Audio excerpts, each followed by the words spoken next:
আপনি আমার ভাতৃপ্রতিম, আপনি আমায় ক্ষমা না করলে। বললাম তো সব ঠিক আছে। তাহলে তাহলে বলুন, আপনি আমায় ক্ষমা করলেন? হ্যাঁ হ্যাঁ হ্যাঁ হ্যাঁ।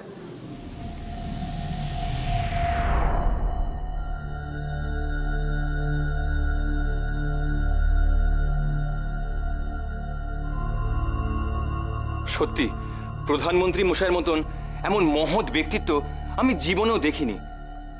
হ্যাঁ ঠিকই, দোষ স্বীকার করে ক্ষমা প্রার্থনা করার সাহস সকলের থাকে না, তাও আবার সবার সামনে। সত্যি আমরা ভাগ্য করে এমন প্রধানমন্ত্রী পেয়েছি।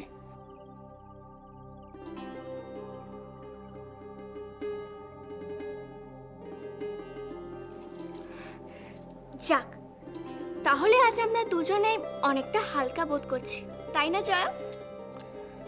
সে আর বলতে, সবই তো কন্যিমার সৌজন্যে। ধন্যবাদ কন্যিমা, ধন্যবাদ।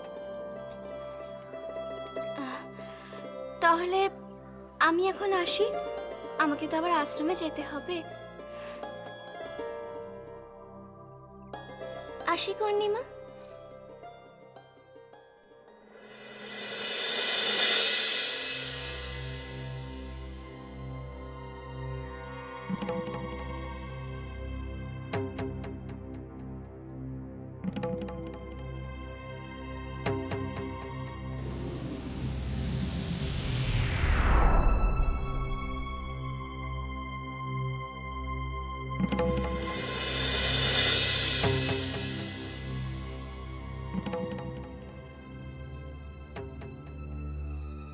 ব্যাপার বলুন তো, উনি হঠাৎ এইভাবে বেরিয়ে গেলেন?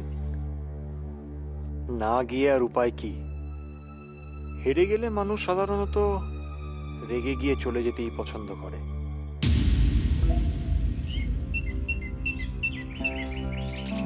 খনা, মিষ্টিমা, তুমি তুমি আশ্রমে যাচ্ছ তো? হ্যাঁ, কিন্তু তুমি এই পথে হঠাৎ? আসলে তোমাকে আমার বিশেষ প্রয়োজন ছিল মা। কি বলো তো? তুমি তুমি আমার একটা কাজ করে দেবে। কি কাজ? না মানে তুমি তুমি একটু মিহিরের হাতটা দেখে দেবে। কেন? না মানে আমি জানতে চাই যে মিহিরের হাতে আদৌ যজ্ঞোপবীত লেখা আছে কিনা। কিন্তু মিষ্টিমা, তার জন্য আমি কেন? এর জন্য তো আরো অনেক ভবিষ্যৎ বক্তা রয়েছেন, স্বয়ং আচার্য দেবতা। না, আমি অনেক আশা নিয়ে তোমার কাছে এসেছি, আমাকে ফিরিয়ে দিও না মা। কিন্তু মিষ্টিমা, খনা দেখো, তুমি তো মিহিরের ঘনিষ্ঠ বন্ধু, তুমি এই কাজটা করে কথাটাকে গোপন রাখতে পারবে। কিন্তু এই কাজটা যদি আমি বাইরের কাউকে করতে বলি, তাহলে লোক জানাজানি হয়ে আরো অশান্তি হবে মা। কিসের অশান্তি মিষ্টিমা?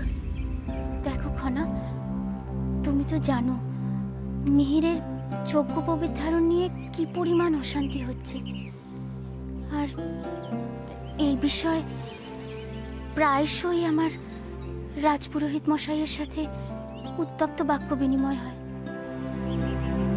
গৃহে বিন্দুমাত্র সুখ নেই। আমি আমি কত করে ওনাকে বুঝিয়েছি, আমার কোনো কথাই উনি শুনতে চাইছেন না। আমার তো মনে হচ্ছে উনি এই অনুষ্ঠানটা করবেন না বলেই মনস্থ করেছেন।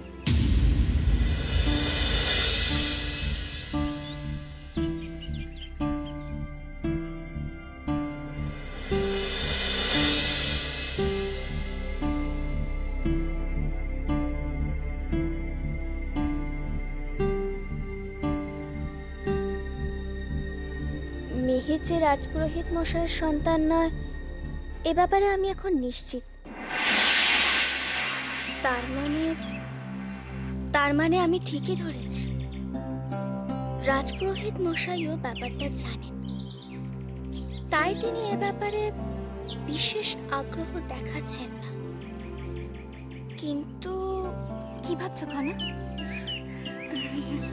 না মানে আমি ভাবছিলাম যে তুমি যখন আমাকে এই দায়িত্বটা দিয়েছো, তখন তো আমাকে নিতেই হবে, তাই না?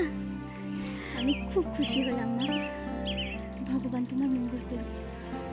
আচ্ছা দেখো, তুমি বরং মিহিরের কুণ্ডলিটাও দেখে নিও। হ্যাঁ,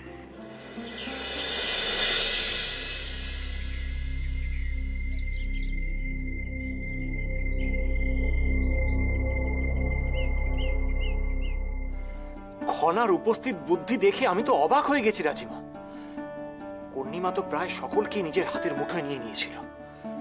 সেখান থেকে খনা পুরো পরিস্থিতি নিজের আয়ত্তে এনে নিজে তো ক্ষমা চাইলই, আমাকেও ক্ষমা চাইবার সুযোগ করে দিল। খনা দেখছি দিন দিন রাজনীতিতে দক্ষ হয়ে উঠছে। তুমি দেখো, ও বড় হয়ে একজন খুব ভালো প্রশাসক হবে। সমৃদ্ধি, তোমার কি মতিভ্রম হয়েছে? কেন রাজিমা? শোনো, মেয়েরা কখনো দেশ শাসন করে এমন কোথাও করতে দেখেছো বা শুনেছো তুমি? না রাজিমা, আসলে আমি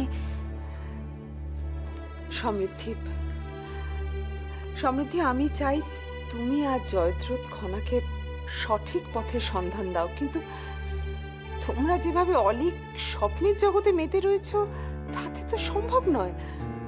অলিক কল্পনা কেন বলছেন রাজিমা? হতেও তো পারে যে খনা ভবিষ্যতে। জয়দ্রথ, যা কোনোদিনই সম্ভব নয় তা নিয়ে স্বপ্ন দেখা বা আলোচনা করাটা কিন্তু বুদ্ধিমানের কাজ নয়। কিন্তু একবার ভেবে দেখুন রাজিমা, খনার এই দক্ষতা এবং বুদ্ধি যদিও ভবিষ্যতে কাজে লাগায় তাহলে তো দেশই উপকৃত হবে। জানি, কিন্তু তার জন্য রাজদণ্ড হাতে তুলে নেওয়ার কি প্রয়োজন? অন্তরালে থেকেও তো দেশের উপকার করা যায়। তা যায়, তবু শোনো জয়দ্রথ, খনার এই বিশেষ ক্ষমতাকে আমরা নিশ্চয়ই কাজে লাগাবো, কিন্তু ভবিষ্যতের কথা ভেবে বর্তমানে দায় দায়িত্বগুলো এড়িয়ে যাওয়া কি ঠিক হচ্ছে, উচিত কাজ হচ্ছে? তার মানে জয়দ্রথ, তুমি কি ভুলে যাচ্ছ যে শোক সভার সমস্ত বক্তব্য শোনার পর সাধারণ মানুষ কিন্তু হত্যাকাণ্ড এবং হত্যাকারী সম্পর্কে আরো আগ্রহী হয়ে উঠেছে? তুমি কিভাবে যাবতীয় প্রশ্নের উত্তর দেবে সেটা ভেবে দেখেছো? তাই আমার মনে হয় জয়দ্রথ, একটু সময় নষ্ট না করে পুরো দমে কিন্তু অনুসন্ধানের কাজে লেগে পড়ো। অনুসন্ধানের কি দরকার রাজিমা? আমরা তো জানি কে এই কাজটা করিয়েছে। এখন শুধু ভাইকুমারের উপযুক্ত তথ্য প্রমাণ সংগ্রহ করলেই হবে। সেটাও আমাদের হাতে আছে সমৃদ্ধি। কিসের কথা বলছো? কেন? ছুরিকা? দুটো ছুরিকা সবার সামনে রাখলেই? না না জয়দ্রথ, ও কথা মুখেও এনো না। কেন রাজিমা? ওরা জানতে পারলে ছেড়ে দেবে ভেবেছো? নিজেদের বাঁচাতে ওরা হয়তো আরো একটা হত্যাকাণ্ড সংগঠিত করবে। না না না জয়দ্রথ, আমি আর রক্তপাত চাই না। তাহলে কি চুপ করে বসে থাকবো রাজিমা? আর আপনি যে অনুসন্ধানের কথা বলছেন তাতেও তো এই সত্যটাই উঠে আসবে। তখন তখন কি এটা প্রকাশ না করে উপায় থাকবে?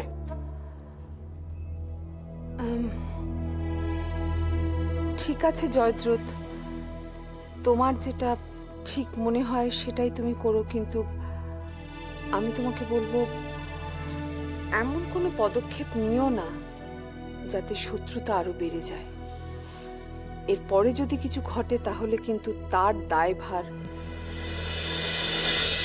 তোমাকে নিতে হবে। সে না হয় ভাইকুমার নিজেকে সামলে নেবে, আর আমিও সবকিছু জেনে না জানার ভান করে নিজেকে দূরে সরিয়ে রাখবো। কিন্তু খনা, সে কি সবকিছু জেনে চুপ করে থাকবে? সমৃদ্ধি, খনাকে মুখ বন্ধ করে রাখতেই হবে। প্রয়োজন পড়লে তুমি তাকে বোঝাবে। আর সমৃদ্ধি, আর একটা কথা, যতদিন না ঐশিকা আর উপদেশ্য ফিরছে ততদিন কিন্তু তুমি আর খনা সক্রিয় রাজনীতি থেকে দূরে থাকবে। কি বলছেন রাজিমা? তাতে তো পরিস্থিতি আরো জটিল হয়ে উঠবে। সমৃদ্ধি, আমার মনে হয় রাজিমা ঠিকই বলছেন। ওনার কথা তোমার শোনা উচিত।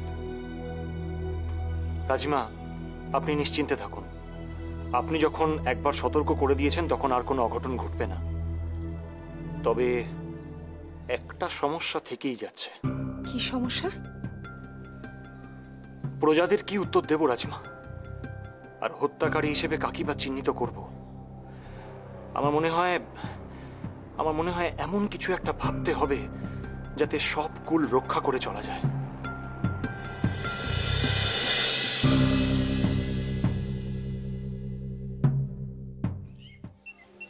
মিহির, ভাবছি আজ আমি একটু গুরুমার সাথে কথা বলতে যাব।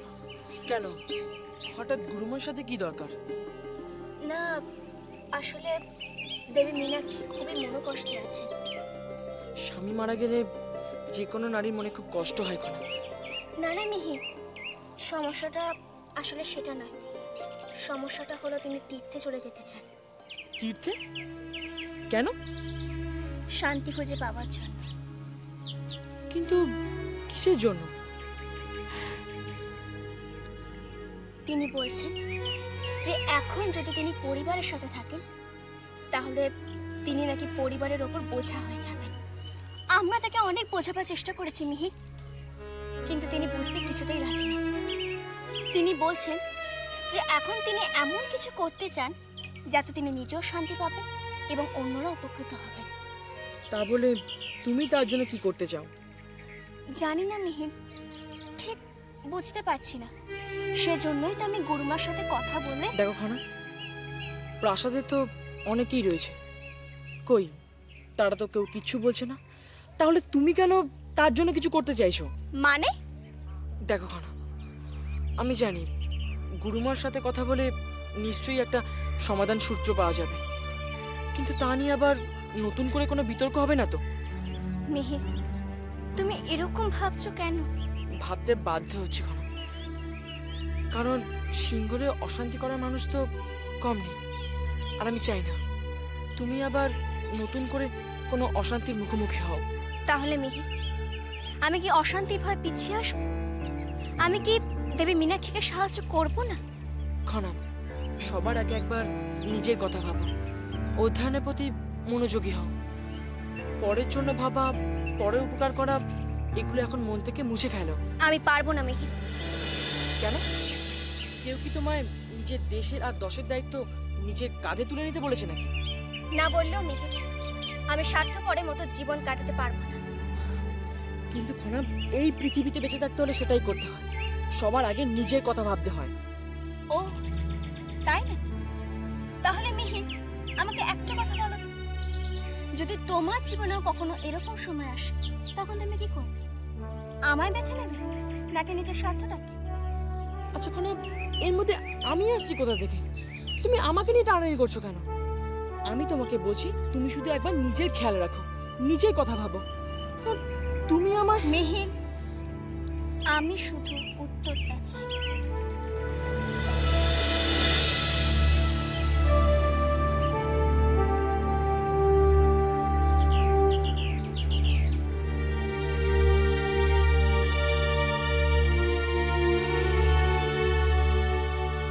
ঠিক আছে, তোমার যা উচিত মনে হয় তুমি তাই করো। আর দরকার হলে আমায় বলো, আমি তোমার সাথে গুরুমার কাছে যাব। সেটা আমি একাই যেতে পারবো মিহির, তুমি না গেলেও চলবে। মানে আমার সাহায্যের আর কোনো প্রয়োজন নেই? নেই তো। তাহলে এতদিন আমার সাথে আশ্রমে যাও কেন? বলে দিলেই তো পারতে যে মিহির, তোমাকে আর কোনো প্রয়োজন নেই, আমি একাই।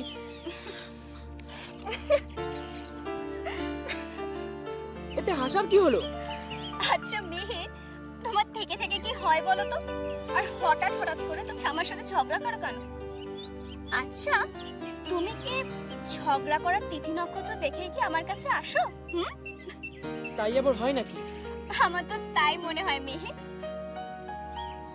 মিহির, এখন নিজেদের মধ্যে ঝগড়া করার এটা সময় নয়। আমাদের যা করার তা আমাদের দুজনকে একসাথে করতে হবে মিহির, বুঝেছো? বুঝেছি, কিন্তু তার জন্য তোমার কোনো ক্ষতি হবে না তো? সে না হয় পরে দেখা যাবে। এখন চলো তো, আমাদের যেতে এখন অনেক দেরি হয়ে যাচ্ছে। চলো।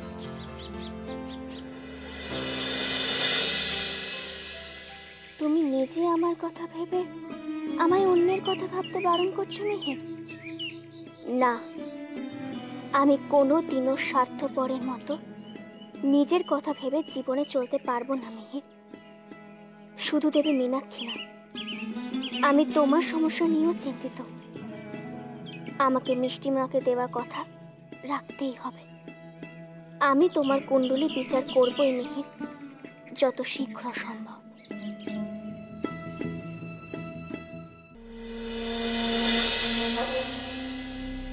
এই খনা মেয়েটা কিছুতেই আমাদের শান্তিতে থাকতে দেবে না, দুশ্চিন্তার কারণ হয়ে উঠলো দেখছি। আমি চাইলে এক লহমায় এই সব দুশ্চিন্তা আর এই দুশ্চিন্তার কারণকে পৃথিবী থেকে মুছে দিতে পারি দিদি। না না বোন, না, তা করো না। তাহলে তাহলে কি দিনের পর দিন ওইটুকুনি একটা মেয়ের কাছে আমাদের এইভাবে নথি স্বীকার করে যেতে হবে দিদি? পরিকল্পনায় ত্রুটি থাকলে তো নথি স্বীকার করতেই হবে বোন। দিদি, আমার পরিকল্পনায় কখনো কোনো ভুল থাকে না। আমি এতটা নিখুঁত পরিকল্পনা করেছে একজন পুরুষের পক্ষেও সেটা করা সম্ভব নয়। তাহলে আমাদের বারংবার পর্যুদস্ত হতে হচ্ছে কেন? আমিও তো সেটাই ভাবছি, ওইটুকু একটা মেয়ের এমন কি ক্ষমতা যে বারবার আমাকে পর্যুদস্ত হতে হচ্ছে?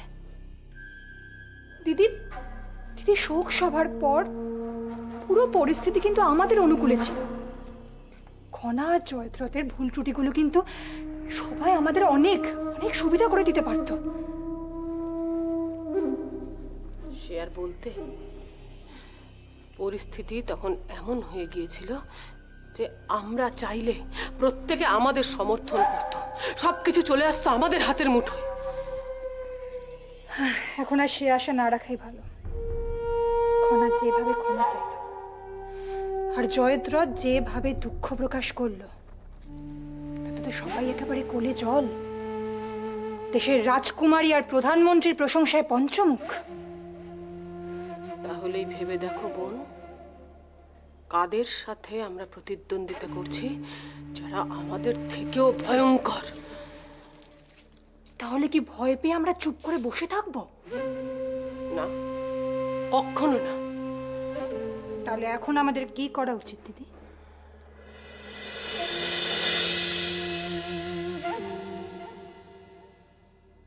কি হলো বলো, আমি তোমার কাছে পরামর্শ চাইছি দিদি।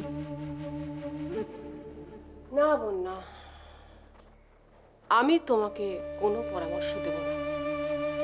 যা সিদ্ধান্ত নেবার তোমাকেই নিতে হবে। এ কথা কেন বলছো? বলছি কারণ প্রাক্তন প্রধানমন্ত্রী মশাইয়ের হত্যার সিদ্ধান্ত নিয়ে আমাকে যথেষ্ট কথা শুনতে হয়েছে।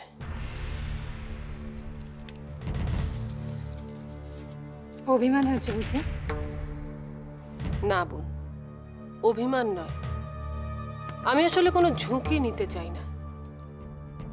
এই যুদ্ধটা আমি তোমার নেতৃত্বে লড়তে চাই।